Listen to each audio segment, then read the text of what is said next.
Salut à tous, bienvenue sur Increase Your Capacity, le podcast où l'on parle de développement chez les jeunes sportifs. Pour ce nouvel épisode, j'ai le plaisir de recevoir Anthony. Anthony, est-ce que tu peux te présenter s'il te plaît ? Bonjour, Anthony Bira, j'habite à Clermont-Ferrand et actuellement je suis en train de préparer un doctorat dans les sciences du sport sur la thématique de la pratique des disciplines enchaînées chez l'adolescent spécifiquement. Ok. Je voulais que tu me dises justement comment que ça se fait que tu es venu dans ce domaine du sport. J'ai été sportif quand j'étais jeune. J'ai pas mal pratiqué plutôt la natation et très rapidement en fait parce que j'ai pas forcément pratiqué à très haut niveau, mais j'ai très vite été attiré par former finalement les jeunes nageurs à venir. Donc j'ai très vite, même déjà quand j'étais au lycée, j'ai aidé déjà mon club formateur à encadrer des jeunes. Et du coup, après mon baccalauréat, c'est vrai que je savais pas trop quoi faire et je me suis dit, finalement que le sport pouvait être un métier, quelque chose que des fois on oublie un peu, et du coup, donc je me suis orienté en STAPS à la fac de sport de Clermont-Ferrand, sans forcément trop savoir ce que je voulais faire spécifiquement. En tout cas, j'y ai découvert beaucoup de métiers différents, plus que ce dont je pensais, l'entraînement sportif, le sport santé, l'ergonomie, des choses comme ça. Donc moi, j'ai plutôt été attiré par le sport santé dans un premier temps, l'activité physique adaptée à la santé. Donc j'ai fait ma licence sur cette thématique. Et après ma licence, en fait, j'ai eu envie de continuer sur un master pour approfondir un peu ces connaissances et pour développer un petit peu plus d'expérience. Et en fait, toujours à Clermont-Ferrand, je me suis inscrit sur un master. Et en fait, durant cette première année de master, j'ai eu la possibilité de faire un stage qui était plutôt orienté sur de la recherche avec Sébastien Rattel. Et du coup, voilà, j'ai mis en place un petit projet de recherche sur la pratique des jeunes. Et en fait, voilà, c'est vraiment cette année-là où je me suis dit que vraiment la recherche, c'est ce qui m'attirait. Et du coup, donc j'ai fait ma première année de master plutôt recherche. En deuxième année de master, j'ai aussi fait de la recherche. Et voilà, et à la fin de mon projet de master, j'ai eu la possibilité de faire un projet de thèse. Donc j'ai pas hésité. Ouais. Alors, en fait, c'était une opportunité que tu avais de travailler avec la fédération de tri. Ouais, alors en fait, c'est vraiment être présent au bon endroit au bon moment, si je peux dire, parce que voilà, j'ai fait ma première année où je travaillais avec donc Sébastien Rattel, qui est un enseignant chercheur spécialiste de la pratique physique chez l'enfant. On a fait une première année de travail ensemble, ça s'est plutôt bien passé. Il souhaitait qu'on continue à travailler ensemble, je le souhaitais aussi. Et en fait, à ce moment-là, la fédération, par sa DTN, en fait, ils ont contacté Sébastien, car ils avaient des problématiques autour de la pratique des jeunes sur certains efforts qu'ils proposent au sein de leur fédé. Et voilà, en fait, ils voulaient mettre en place un projet de recherche pour on va sûrement revenir dessus après. Voilà, ils voulaient évaluer certaines réponses de jeunes sur leurs efforts. Et en fait, ça m'a permis d'être le support de mon stage de ma deuxième année de master, donc encadré par Sébastien et en partenariat avec la Fédération française de triathlon. Et à la fin de ce master, en fait, on avait des résultats, mais en fait, on avait encore plus de questions qu'avant. Et du coup, c'est là où on a pu monter en fait un projet de thèse. Et c'est un projet de thèse en fait qui est un peu particulier. C'est pas une thèse comme souvent on l'entend, où on est dans un laboratoire, où on n'en sort jamais. En fait, nous, c'est ce qu'on appelle une sorte de thèse en entreprise. En gros, il faut un étudiant, il faut une université et un directeur de thèse. Et à côté de ça, en fait, il y a une entreprise qui est partenaire du projet pour laquelle les travaux sont réalisés. Et c'est l'entreprise en fait qui salarie l'étudiant. Et du coup, voilà, c'est vraiment un échange entre trois parties. Et du coup, à la fin, voilà, tout le monde s'y retrouve. L'étudiant, ça permet à l'étudiant de valider son doctorat. Ça permet à l'université de faire d'avoir des financements de recherche, faut le dire comme il est. Et ça permet à l'entreprise de développer des connaissances sur un sujet dont il a besoin. Donc voilà, c'est vraiment des thèses en entreprise, des thèses cibles, ce qu'on appelle, qui sont vraiment enfin, je sais que dans mon domaine, dans le domaine des sciences du sport, c'est en net développement ces dernières années. Je connais beaucoup de fédérations qui ont des doctorants CIFRE comme moi et voilà, qui se lancent dans ces projets de thèse. Ok. En France, ça se développe beaucoup, justement, ces études dans le sport. Je suis pas très au Euh, courant. alors j'ai pas trop de références. Moi, j'ai fait tout mon cursus au même endroit, hein, de ma Mhm. première année de licence à ma fin de thèse. Je suis resté au même endroit. J'ai pas été à l'étranger. Mais c'est vrai. Enfin, j'ai vraiment le sentiment que ça se développe. Je sais il y a 3 ans, quand j'ai monté mon projet de thèse et tout le dossier administratif, c'est vrai que j'avais peu d'échos de contextes similaires. Et maintenant, là, 3 ans après, voilà, des thèses de chiffres, en fait, j'entends que ça quasiment dans le domaine du sport, parce que ben clairement les financements un peu traditionnels par des régions ou par des écoles doctorales, ils sont assez limités.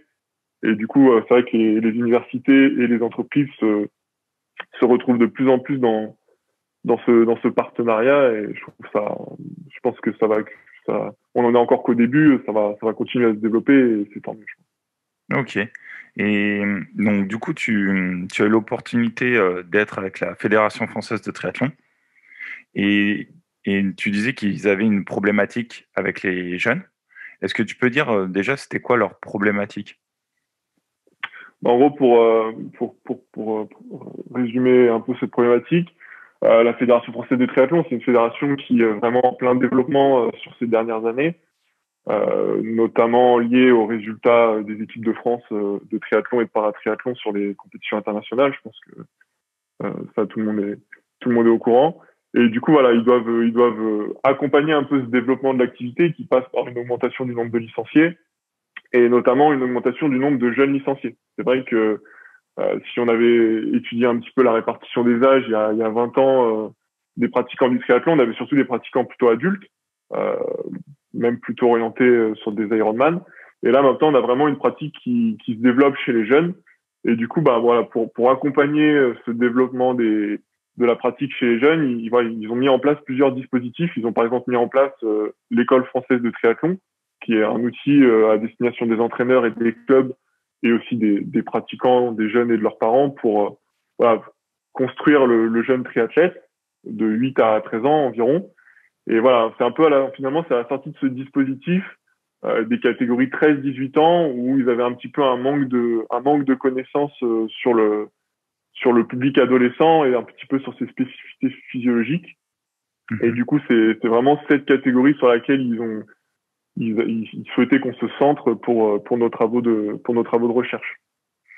Ouais, j'avoue que donc avant d'avoir vu le webinaire que je mettrai en lien donc dans la description, je ne trouvais pas en tout cas de documentation sur l'entraînement, on va dire, de l'endurance chez les jeunes. Je savais pas du tout où chercher, je trouvais aucune information là-dessus. Donc j'ai trouvé ça super intéressant. Après, ce qui est aussi d'intéressant, c'est que du coup, c'est en pleine période de pic de croissance chez les garçons, si je comprends bien. C'est C'est ça? ça. Et donc tu n'avais pas en dessous, tu avais vraiment pile pas dans ce pic de croissance. Ouais, c'est exactement ça. J'ai vu que vous en aviez déjà parlé un peu de ce pic de croissance dans des podcasts précédents. Et oui, en effet, on a vraiment choisi la période du développement qui est la plus marquée chez les jeunes. Donc, c'est vraiment ce pic de croissance où le jeune, entre 12-13 ans si c'est une fille et 13-14 ans si c'est un garçon, va avoir un gain de taille accru sur cette période-là. Donc, qui marque vraiment le passage de l'enfance vers l'âge adulte, qui est vraiment le centre du développement, de la puberté. Voilà, c'est vraiment sur cette période-là qu'on a décidé de s'attarder et vraiment regarder si voilà, un développement physiologique qui est normal, qui est lié à, à la croissance, à la maturation, et on voulait voir si en plus de ça, le fait de pratiquer sur cette catégorie-là pouvait enfin, accroître le développement ou interférer le développement. En gros, si on simplifie, c'était ça l'objectif, c'était de voir les effets de la croissance et de l'entraînement sur cette période. Ok. Tu as eu du coup que des garçons pour cette étude, Alors oui, pour ces on s'est études? on s'est intéressé que aux garçons pour l'instant. Alors c'est vrai que ça paraît toujours un peu un peu sexiste dans la recherche, il y a beaucoup d'études chez les garçons et beaucoup moins chez les femmes. Mais voilà, en fait, une fois qu'on a compris ce pic de velocité de croissance, on sait que les filles ont un pic qui est beaucoup plus précoce que les garçons. Donc, si on étudie par exemple des garçons et des filles âgés entre 13 et 14 ans, bah, ils vont avoir le même âge, ce qu'on appelle chronologique, mais ils vont avoir un niveau de maturation qui sera différent. On aura des filles qui seront déjà peut-être pubères, alors qu'on aura encore des enfants prépubères, quasiment des jeunes enfants. Donc finalement, on n'étudie pas du tout la même population en termes de maturation. Et à l'inverse, ben, si on veut étudier des garçons et des filles du même niveau de maturation, bah, faut prendre des filles qui sont plus jeunes, qui ont 10, 12 ans, pour les comparer à des garçons qui ont 13, 14 ans. Et sauf qu'au niveau institutionnel, ben, au niveau des réglementations fédérales, par exemple, les catégories ou les distances parcourues par ces jeunes ne sont pas les mêmes entre 10, 12 et 12, 14 ans. Donc, on pouvait pas. Ouais, c'est du coup, c'est pas compliqué. Ouais, en fait, il faudrait refaire un protocole qu'avec des filles en choisissant un niveau de maturation similaire. J'ai vu, moi, donc, les 2 études que tu as mis sur le webinaire. Est-ce qu'il y en avait d'autres aussi que tu as fait ou pas? En gros, sur mon projet de thèse et sur les travaux qu'on mène avec la fédération et l'université de Clermont, on a une première étude donc qui était l'étude support de mon master 2. En gros, on s'est pas intéressé au triathlon dans un premier temps, on s'est intéressé au raid multisport de nature, donc en fait qui est un peu un cousin du triathlon et qui est une discipline enchaînée où on va alterner différentes modalités d'exercice, du VTT, du kayak, de la course à pied. Mais la particularité du raid, en fait, c'est qu'on a des formats qui sont délimités par leur durée et pas par leur distance. Et par exemple, ce qui est assez flagrant, c'est que si on prend une catégorie de 15 ans, par exemple, la limitation d'un raid va être de 5 heures. Là où en course à pied, par exemple, la FFA, la Fédération d'athlétisme, va limiter les efforts à 5 km chez leurs jeunes de 15 ans. Donc en fait, on a vraiment on a des barrières horaires qui sont très différentes entre d'une fédération à l'autre. Et du coup, c'était ça la première question de la Fédé de triathlon, c'est de dire, mais ok, parce qu'en fait, la Fédé de triathlon a récupéré l'activité raid il y a 3-4 ans. C'est-à-dire qu'avant, l'activité de raid existait sous une fédération à part entière, mais a dû se rallier à une fédération, ce qu'on dit qui est délégatrice, donc qui est reconnue par le ministère des Sports. Donc, elle s'est rapprochée du triathlon, parce que, a priori, c'était la discipline, la fédération qui présentait le plus de similitudes avec le raid. Et du coup, à l'arrivée du raid à la fédération de triathlon, voilà, la DTN s'est dit, OK, mais voilà, on a des jeunes qui pratiquent 5 heures d'activité. En gros, est-ce que c'est bien, est-ce que c'est mal? Si vraiment on devait simplifier la problématique. Donc, sur cette première étude, en fait, on s'est rendu sur des compétitions mises en place au niveau fédéral et on a essayé de relever le plus de données possible autour de ces compétitions. On a essayé de faire des mesures de force, on a essayé de faire des mesures sanguines, des analyses sanguines, des choses comme ça, pour comparer un petit peu les réponses d'une même population, mais à différents formats. On a regardé des formats qui étaient courts, parce qu'il existe des raids qui durent qu'une heure et demie à 2 heures. On a regardé des formats assez longs qui durent 5 heures sur une journée. Et on a même étudié des formats où, en gros, sur un week-end, les jeunes font 4-5 heures le samedi et 4-5 heures le dimanche. Ce qui fait qu'en gros, sur un week-end, ils vont pratiquer 8 à 10 heures d'activité quasi en continu. Okay. Donc ça, c'était la première étude qu'on a faite. Et en fait, c'est vraiment suite à cette étude, on a eu des réponses, mais en fait, on a eu encore plus de questions derrière. C'est toujours ça, en fait, la recherche, dès qu'on ferme une porte, on en ouvre 3.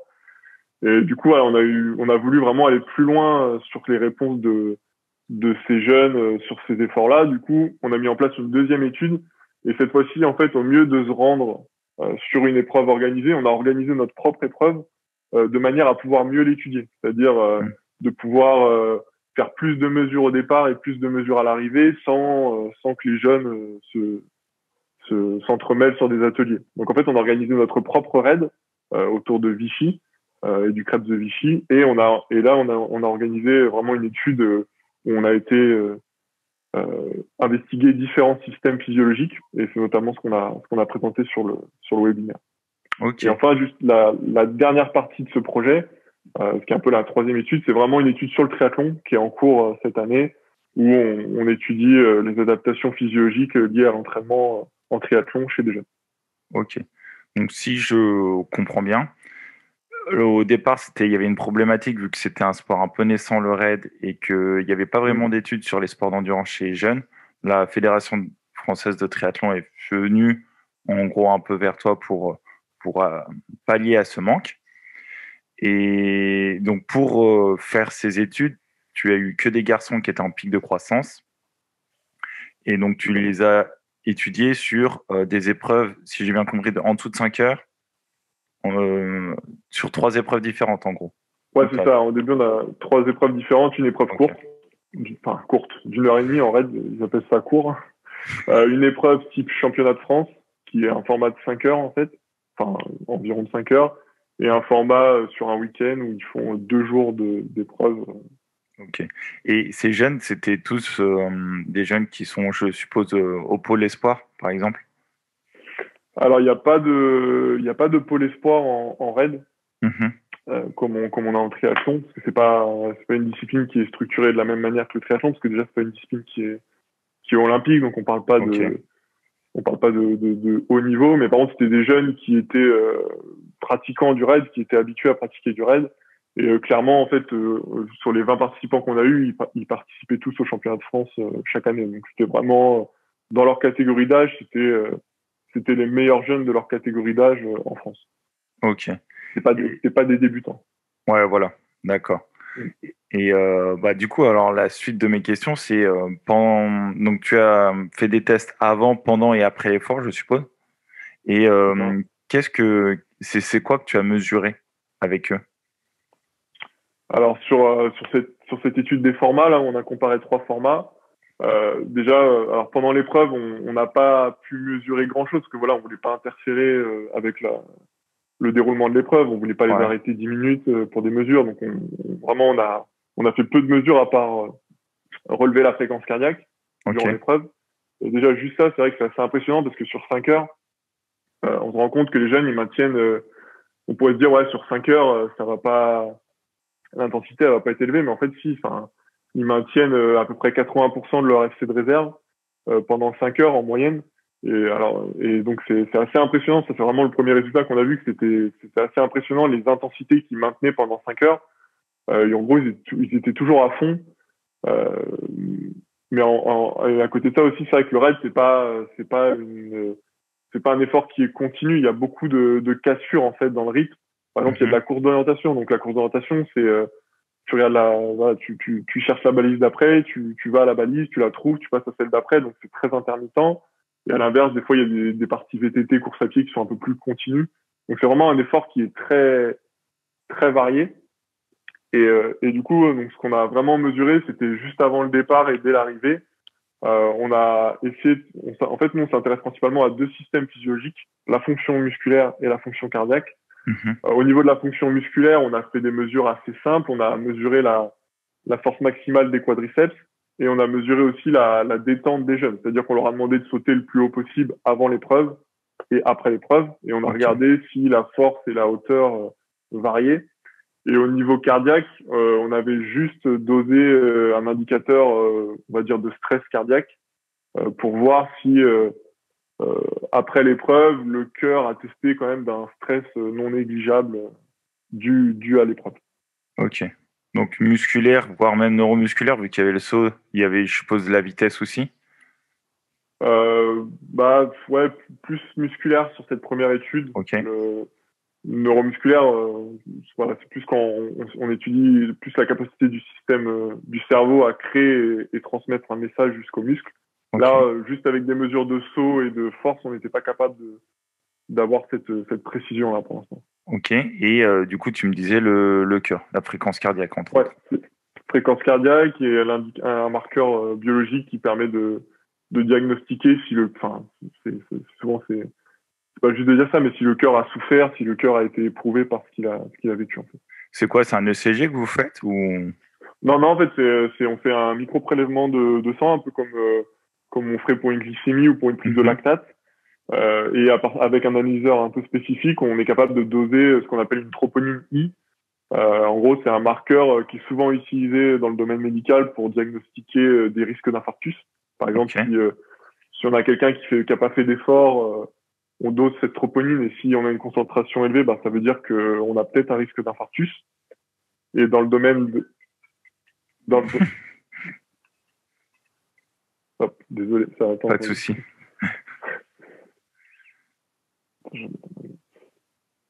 Et du coup, pardon, dans le domaine médical, dans le domaine sportif, c'est un marqueur qu'on utilise souvent après l'effort pour voir voilà si vraiment le cœur a été éprouvé par l'effort. Et souvent, ce qu'on observe, c'est qu'à l'arrivée des épreuves, on a une augmentation de ce marqueur.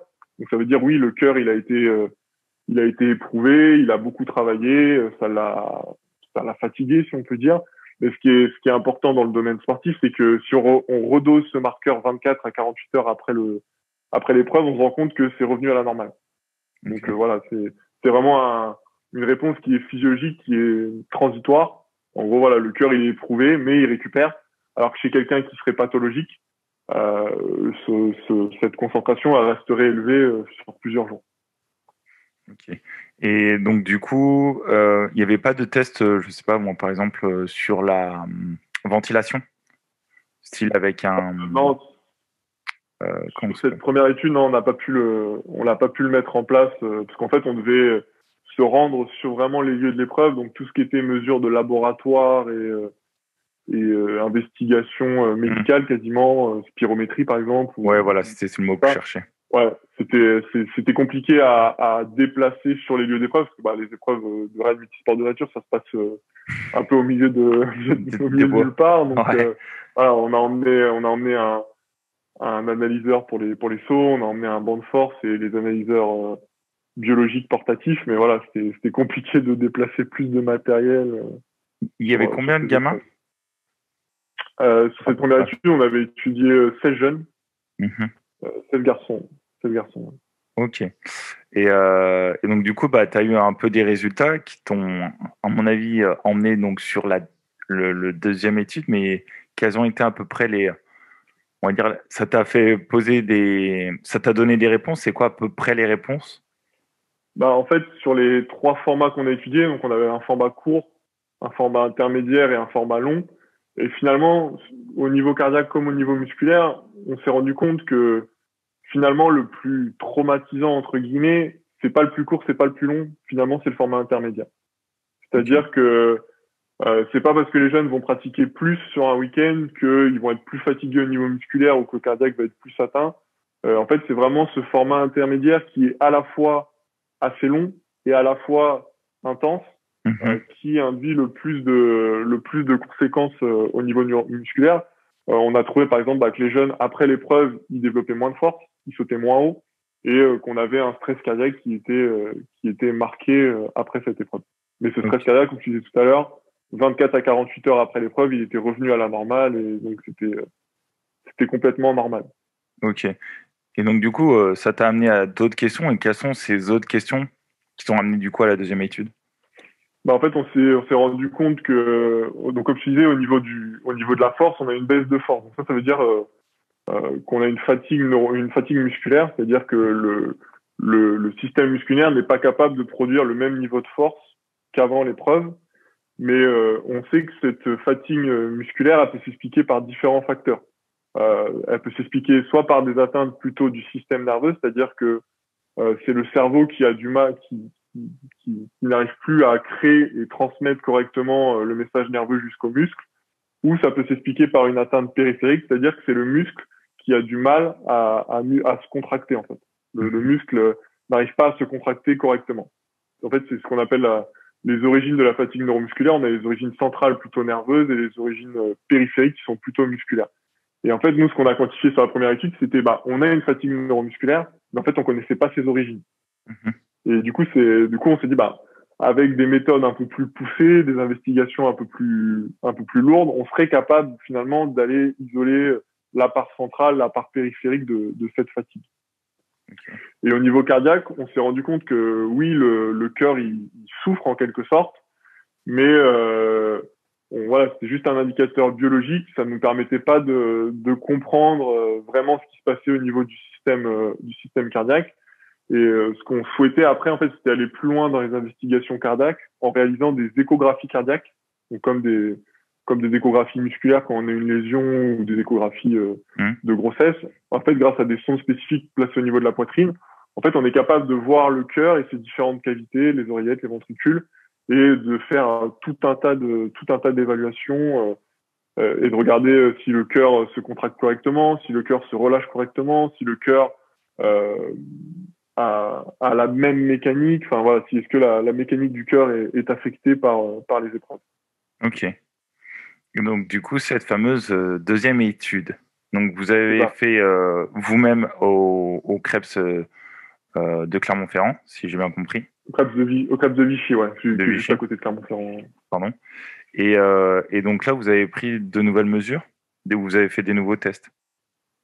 Ouais, c'est ça. Donc on a organisé un raid qui était similaire au format qu'on avait vu sur la première étude comme étant le plus traumatisant, le format de 5 heures environ. Donc on a organisé un raid autour du Krebs de Vichy, parce qu'on avait le double avantage que contrairement à Clermont-Ferrand, qui est comme une ville assez importante, à partir du Krebs de Vichy, on peut vite être dans les forêts alentours et accéder au bassin de l'Allier pour faire du kayak, par exemple. Donc on pouvait vraiment organiser un vrai raid dans un environnement proche de ce qui est fait au niveau fédéral.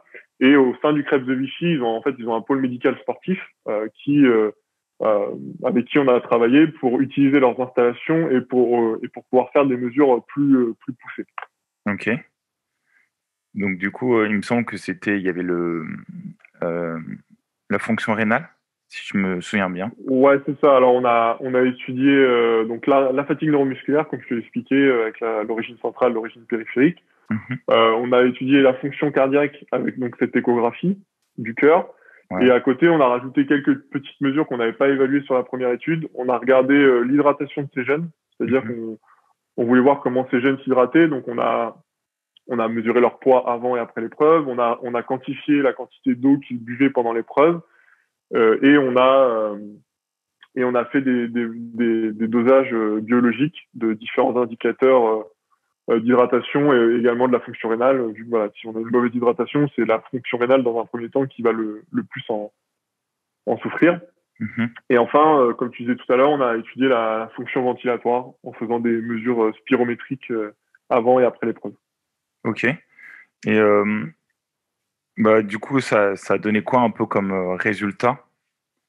Alors c'est donc si on est sur la fatigue neuromusculaire, donc on a retrouvé des baisses de force comme on avait vu sur la première étude. Et en fait, ce qui est vraiment intéressant, c'est qu'on a trouvé que cette fatigue neuromusculaire, elle était principalement expliquée par des atteintes au niveau central et non par des atteintes périphériques. On pourrait penser que quand on fait 5 heures d'activité, le muscle il va s'abîmer, on va avoir des courbatures, des choses comme ça. Et finalement, non, en fait, le muscle, avant et après l'épreuve, il se contracte de la même manière, mais c'est juste que le système nerveux n'est pas capable de lui envoyer la même stimulation. Okay. Et en fait, ça, c'est un résultat qui est assez étonnant parce que quand on regarde dans la littérature, il y a eu beaucoup de travaux sur la fatigue neuromusculaire en course à pied, sur des efforts qui vont du marathon aux ultra-trails, par exemple. Et sur ces études, ils rapportent que la fatigue neuromusculaire, elle est souvent expliquée et par des atteintes centrales et par des atteintes périphériques. On a rarement que l'un ou que l'autre. Okay. Et nous, c'est vrai que c'était vraiment l'originalité de nos résultats, c'était que nos adolescents, ils avaient une fatigue qui était uniquement d'origine centrale et non d'origine périphérique. Donc ça veut dire qu'en gros, l'intégrité du muscle en lui-même, elle n'était pas compromise. Et même si on va plus loin, on peut même faire l'hypothèse que si le système nerveux diminue ces sollicitations, en fait, ces messages, sa transmission de messages, c'est justement pour protéger ce muscle, en fait. Okay. C'est-à-dire que volontairement, le système nerveux va diminuer la sollicitation du muscle pour que le muscle ne se fatigue pas et ne s'abîme pas. Et ça, en fait, c'est quelque chose qui est sûrement plus important chez l'ado que chez l'adulte. En fait, on a quelques études, c'est vrai qu'on a un peu de données spécifiques, mais il y a quelques études qui laissent entendre que le système nerveux de l'adolescent protégerait de manière plus importante le muscle que le système nerveux de l'adulte sur des efforts similaires. Et du coup, ça, c'est vrai que c'est un message qui est quand même assez fort, parce que se dire, voilà, quand on fait 5 heures d'activité, et à la fin, le muscle en lui-même, on n'expose pas le muscle à des risques très importants. Alors que si on avait fait la même étude sur des jeunes qui auraient couru 5 heures, qui auraient fait que de la course à pied, on aurait sûrement eu des résultats différents parce que la course à pied, on a beaucoup plus de chocs, on a beaucoup plus de répétitions d'impact. Alors que là, pour rappel, sur du raid, on fait de la course à pied, mais on fait aussi du kayak, on fait aussi du VTT. Donc on a une alternance de sports portés, non portés, qui vont sûrement limiter les contraintes mécaniques au niveau des membres inférieurs et donc qui vont limiter les atteintes du muscle. Mhm. Ok. Et tu parlais donc vous avez mesuré un peu leur hydratation, si je me souviens. Ouais.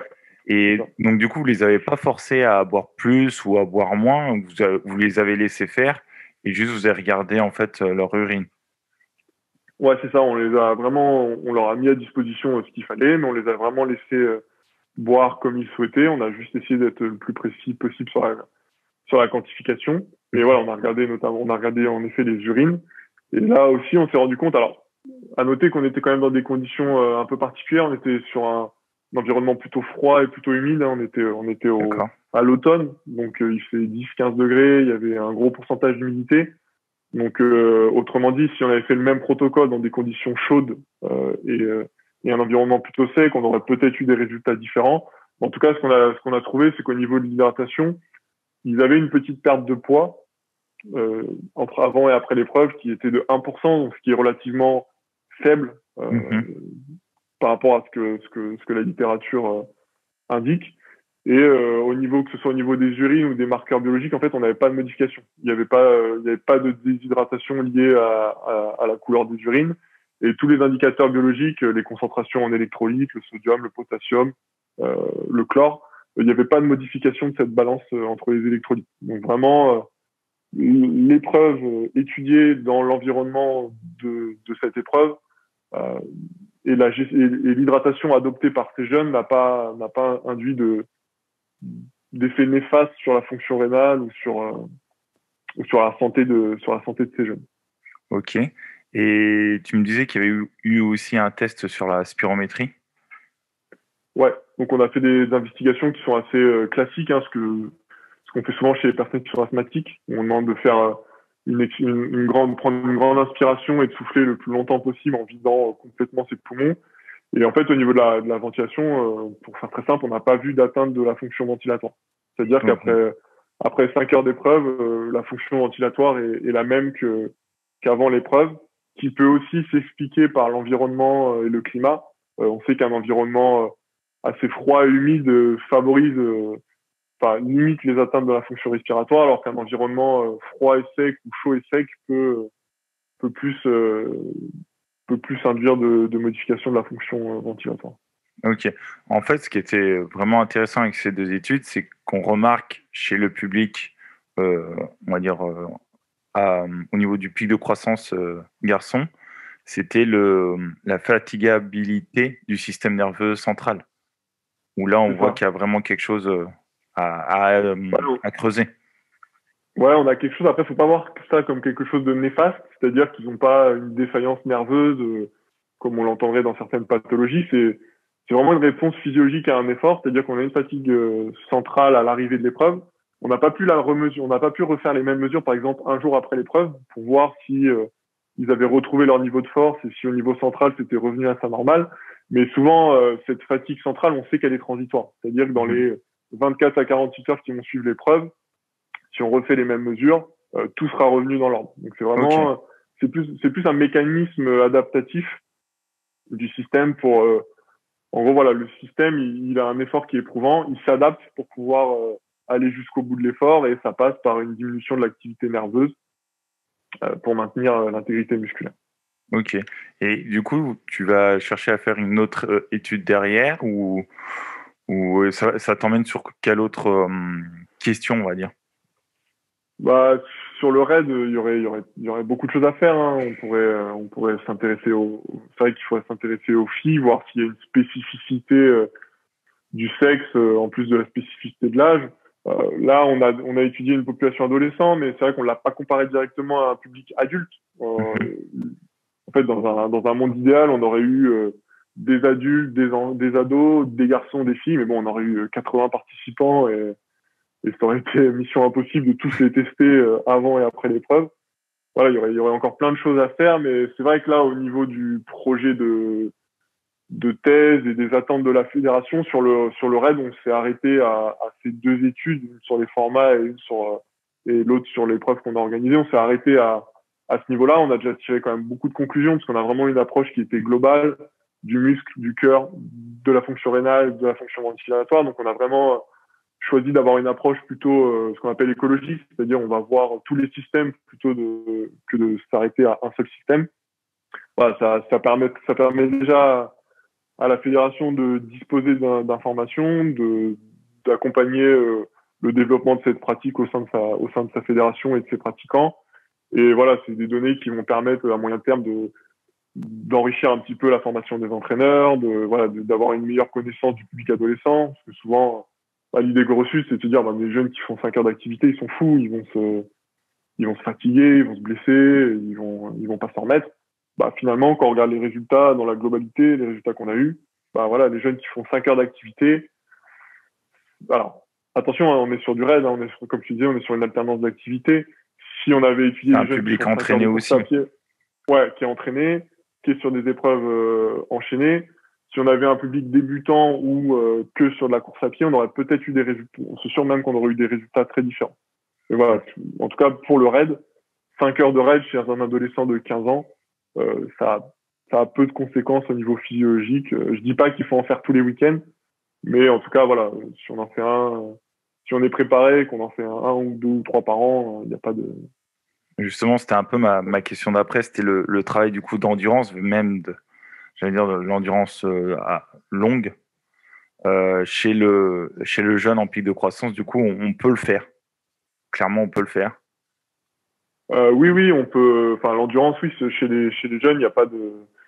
Au niveau du pic de croissance, c'est vrai c'est même, pour aller plus loin, c'est même là où il faut vraiment travailler l'endurance. C'est vraiment à partir du pic de velocité de croissance qu'il faut travailler cette endurance, car en fait, pour simplifier, avant ce pic de velocité de croissance, quand on est vraiment chez des enfants, l'enfant il est naturellement endurant. C'est-à-dire, peut-être vous en reparlerez avec Sébastien Rattel, c'est vraiment les résumés des récents travaux de ces 10 dernières années sur la spécificité du jeune, c'est que le jeune, il est naturellement endurant.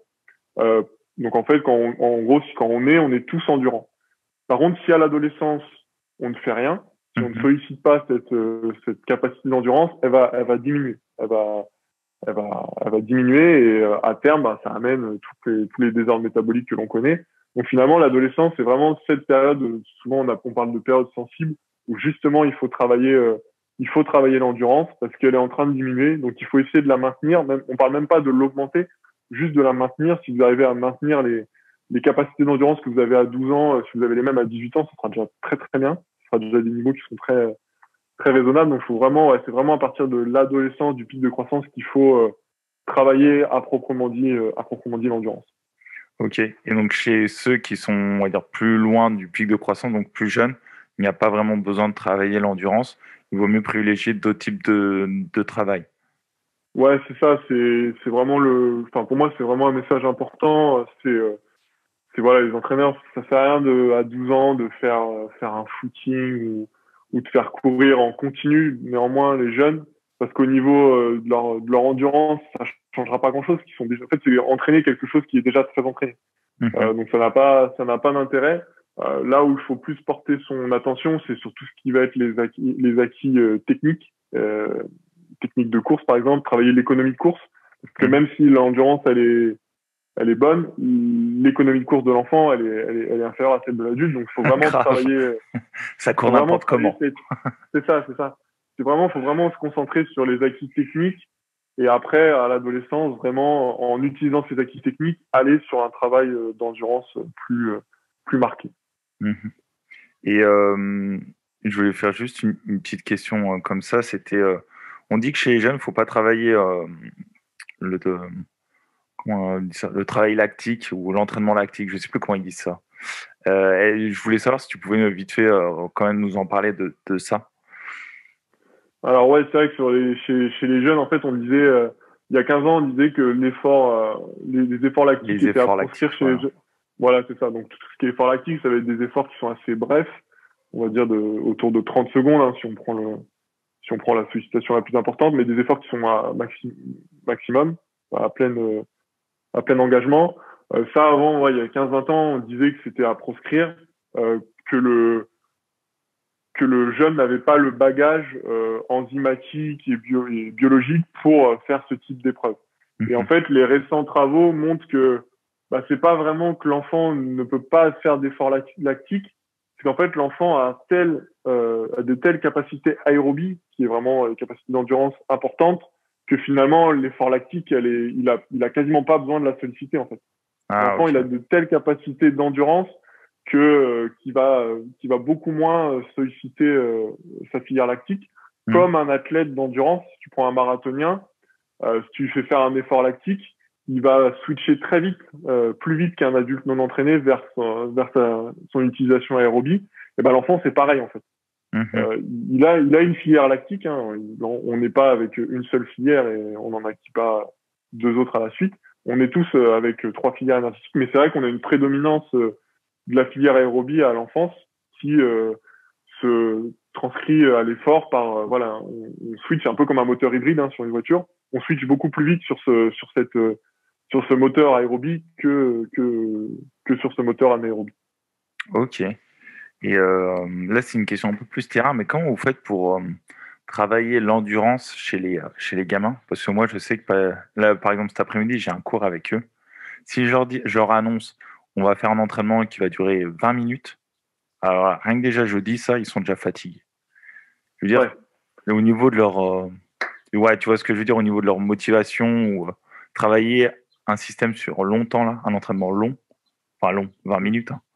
Et comment vous faites je pense que, en fait, pour répondre à cette question, il faut regarder ce que ferait un enfant naturellement. Souvent, l'exemple de si tu vas dans une cour de récréation à 10 heures, les gamins, ils ont 15-20 minutes de récré, je peux te dire qu'ils se dépensent, mais si tu les regardes, ils vont pas s'échauffer. Ouais. Et tu vas rarement voir un gamin faire le tour du terrain en continu.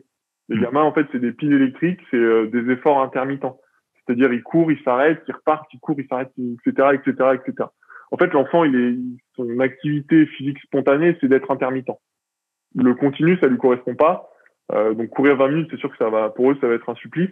Par contre, faire des efforts, au lieu de faire 20 minutes, si tu fais 20 fois une minute, c'est un peu long aussi, mais plutôt, tu vois, des efforts plutôt courts, d'1 minute, 30 secondes, voire 15 secondes avec des récup à peu près équivalentes. Tu vas travailler ton endurance sous une forme différente, sous une forme intermittente, mais au niveau psychologique et de l'acceptabilité, si je peux dire, de l'enfant, ça va beaucoup plus lui correspondre en fait. Ça va beaucoup plus correspondre à ce que lui spontanément ferait. Donc pour travailler l'endurance, c'est vrai que les efforts intermittents courts ou de moyenne durée sont quand même beaucoup plus adaptés aux jeunes que des efforts continus. D'accord. Je pense que j'ai fait le tour de mes questions. C'était surtout ça que je voulais entendre. Est-ce qu'il y a un sujet que j'ai oublié de te poser et que tu voulais aborder? Non, c'était très riche comme échange. Il me semble que j'ai fait le tour. Au pire des cas, on posera des questions via les commentaires. J'ai les petites questions de fin à te poser du coup. Est-ce que tu as un livre que tu conseilles de lire?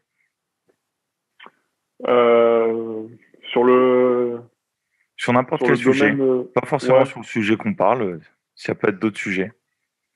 Sur le sujet, en tout cas, j'aurais conseillé le livre de Sébastien Rattel. Alors, faut pas croire que j'ai des actions ou des pourcentages sur ses ventes. Non, pas du tout.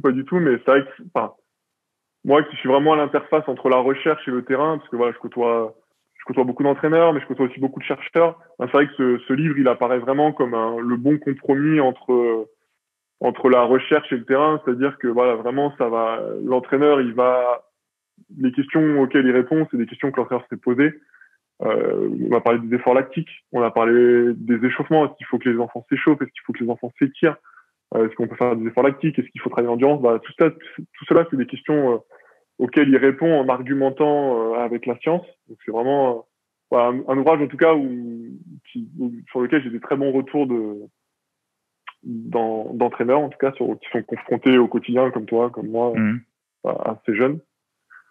Et sinon hors du domaine, en ce moment je lis le livre de Martin Fourcade qui est pas mal, un dernier tour de piste, je crois, qui est vraiment, qui est assez, j'aime bien, moi, je trouve que c'est vraiment, on vit un peu de l'intérieur de sa saison, avec ces débriefings un peu à chaud de ces différentes courses, et je trouve ça vraiment, vraiment très intéressant, en tout cas.